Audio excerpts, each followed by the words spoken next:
প্রায় 2 মাস আগে আমি এই দাঁড়ার সাপের ডিমগুলো পাই। রেঞ্জার স্যারের অনুমতি নিয়ে আমি হ্যাচ করা শুরু করি। প্রতিদিন দেখতাম, ছুঁয়ে দেখতাম না, শুধু অপেক্ষা করতাম। কারণ সাপের ডিমের খোসা সেমি পারমিয়েবল, অর্থাৎ ডিমের গায়ে অনেক ছোট ছোট ছিদ্র থাকে, যা দিয়ে ডিমের ভেতরে অক্সিজেন যায় এবং কার্বন ডাইঅক্সাইড বের হয়, কিন্তু জল যেতে পারে না। এটা প্রকৃতির আশ্চর্য রহস্য। কতটা শান্তভাবে, কতটা ধীরে প্রকৃতি নিজের কাজটা করে গেছে।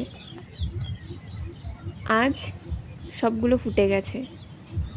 এই ছোট্ট প্রাণগুলো দাঁড়ার সাপের বাচ্চা, যাদের মানুষ ভয় পায়, কিন্তু ওরা ভয় দেখাতে আসে না। আজ ওদের ফিরিয়ে দিচ্ছি ওদের নিজের ঘরে, যেখান থেকে ওরা এসেছে, মাটি, ঘাস আর প্রকৃতির কোলে।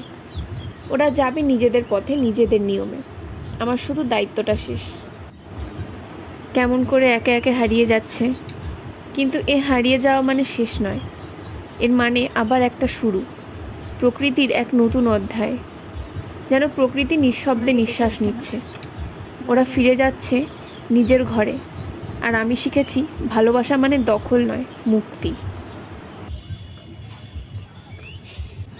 আমি শুধু ওদের যত্ন নিয়েছি, বাঁচতে সাহায্য করেছি, নিজের মতো করে ভালোবেসেছি।